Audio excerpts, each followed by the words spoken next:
So we're post day one speeches. We thought we'd debrief momentarily. We had Lee Anderson, Richard Tice, Zia Youssef, and then Nigel Farage himself. Before I rant my characteristic fashion, Charlie, how are you feeling? Yeah, I mean, look, the conference was good. Nigel knows how to put on a show. The production was all very good. The lights were great. The music was good. The sound was amazing. Music was good. Yeah, I mean, it set the right kind of atmosphere. Was I hugely blown away by it? No, but then politics in the 21st century is not ever particularly mind-blowing. It's, part of the curse of being politically involved in this age is you have to ultimately recognise the fact that we live in quite a boring time politically, stultified. And I think I mentioned this earlier, but it's this talk of British values that we need to move beyond. We need to step over this because it's just not adequate for the situation that we're in. Because it doesn't address the fundamental fact that demographics, for one thing, are, values doesn't factor into that. And that's really one of the fundamental problems that we're facing.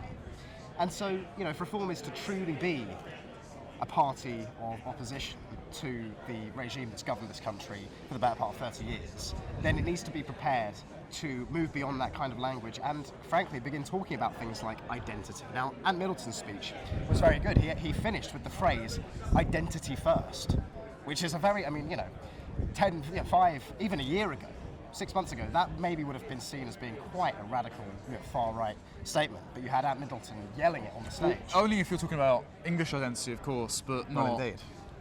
basically race communism for Any other tribalised identity. ethnic minorities in the country that have grievances against the host population. And this is the point, right? And I've said this recently, that identity politics, those people who deride identity politics and who say that identity politics must be avoided at all costs, fundamentally misunderstand the situation that we're in, because in an existential battle, which is what we're in, the politics of identity are not just inevitable, but necessary. Well, especially in a non-homogenous country. Yeah. In a homogenous country, ideas precede identity. Yes. When Nigel goes on trigonometry and speaks for the majority about supply-side tax reform, that's all well and good if you're in a homogenous population that want to work. We don't have that at the moment. And so you do need to, especially if they want to bring out the silent majority they kept talking about, bring out the consciousness of the left-behind, disenfranchised, native English population, which means playing English identity politics. And listen, don't misunderstand me. When Nigel's up there and he's talking about free speech and he's talking about equality in the eyes of the law and he's talking about justice, I agree with all of that stuff. That's because you're an Englishman. But that's because I'm an Englishman, right? And frankly, those values, these British values, they don't come out of nowhere. They emerge out of the people of this country, and they've emerged out of the history and traditions of this country. And when you lose the people, you lose the values. So the conversation, the level at which the conversation should be happening is that of people rather than ideas at this stage. Will reform ever progress to that kind of, to that kind of dialogue? I don't know. I don't know if they have it in them. Maybe they do. We'll have to wait and see. Well, my chief complaint is that we've covered the Conservative Party conference for 2 years. Conservative Party conference, I was very clear that I didn't belong there. They opened and closed with the LGBT Tories night, and Rory's behind the camera. Look, we have many fond memories. It's debaucherous, it's awful, but not who you want leading a party, right? Point being, it was revelrous and enjoyable. This doesn't feel like the same sort of tone. And the Conservative Party, they have their old guard. They also have various events that at least attract an air of the young white members might well be disenfranchised with the government, that believe the party is corrupt and all that, but it was still a meeting place and a gathering place. Yes. Doesn't feel like that here. I said earlier, it feels a bit like a bingo hall, and the music is off tone, and God love them, it does feel like being in a holiday park because look around us.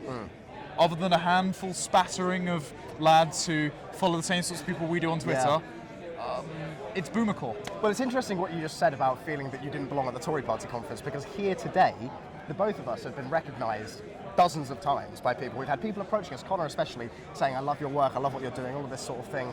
And yet, the kind of ideas that we actually represent and the things that we actually believe in and the direction that we believe politics and dialogue in this country should be moving in, Reform seems basically uninterested. They weren't platformed on stage. And I think they need to get with that before... So, let me put it this way.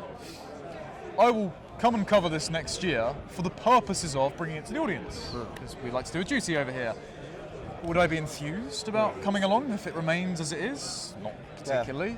And so if they want to keep the youthful exuberance that led Nigel into office on TikTok ground game alone, because they didn't put much in the way of other social media marketing, if they want to keep that, they've got to retain us. If it has the theme of an evening in Butlins, I agree. Something I said earlier was it has a slight feeling of being a Potemkin political party, in that some of the aesthetics and some of the optics are amazing, but beneath the surface, is there really that much content? And I don't know. That's because it's a rally. It's not necessarily a conference. Tory Party Conference has multiple fringe events going on at all the time. They have their station booth for their corporate sponsors, and it's sure fake and annoying. But it's comprehensive. There's more to it. Here, it's the onstage speeches, a piss up later. I mean, even their second day is Matt aside.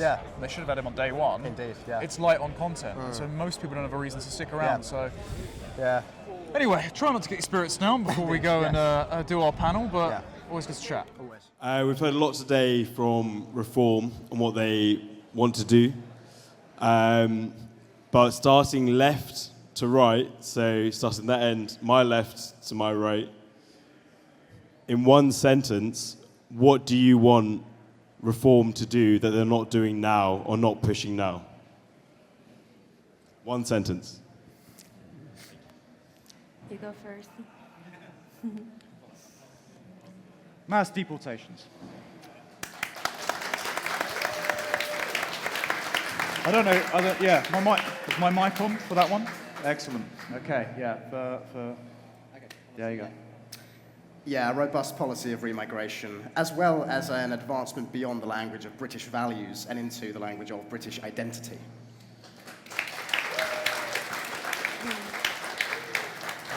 I might get shot for this, but I've got to reiterate exactly what Connor just said. What I would like us to do is mass deportations of people that have entered our country illegally and they've got absolutely no right to be here whatsoever. If somebody came into your house and you didn't invite them in, you would throw them out. And that is the same way that I see it with illegal immigration that we're seeing across the United Kingdom. Social media is the basis for movements, is the basis for getting people together. But then the final piece in that puzzle was actually getting in a room, which all of you have done this evening, and getting, thousands of people sitting together talking about ideas, and sometimes 5 people sitting together in a room at the local library, wherever you are, having a discussion that really means something and translating those digital experiences into real life experiences. And that's something, again, where we have to have an intergenerational conversation about getting the right balance, because, we can spend too much time on social media. And so that's a point I wanted to ask you, Connor. As somebody who sort of spends a lot of time in the digital world, but primarily creating content rather than consuming it, how do you encourage people to go out and connect with each other off screen and actually make that difference in real life? After the pandemic, Gen Z are shut-ins, so good luck getting them turning up to most events. Genuinely, this is why you need both, right? You do need the door-knocking campaigns, you need local chapters, the sort of Lib Dem approach. That works in middle-class areas, middle-aged to pensioners, and Reform's doing very well with those guys. But the reason Reform did so well among young men in my demographic, I think we were joint first with Labour, which made serious inroads in a couple of years. The reason was because they are often at home or on Discord, consuming podcasts, on X, like myself and Charlie, until our missus wrestles it out of our hands. And they are still going to turn up on polling day, but you just need to encourage a kind of consciousness out of them, because what is constantly in front of them is what is their version of reality. And so, you're not really going to get people my age turning up to local library meets. You are going to get them involved if, for example, Nigel Goes and Jordan Peterson. Great idea. More of that, definitely. And the overhead costs of it are low. The only thing that will stop you doing that is what we should all be on the watch for. I noticed the Free Speech Union have been giving out leaflets today. That's very important. The reason is the online safety bill is coming down the road at us. Labour will weaponize it against any broadcast station not currently regulated by Ofcom, because it gives Ofcom jurisdiction over the internet. We, at the 2 broadcasting stations I work at, relatively prominent podcasts that you may know, we have no idea what that's going to be like. All we know is the law doesn't matter, as we've seen with two-tier Kia. It's just if they have a law they can use against us, they will.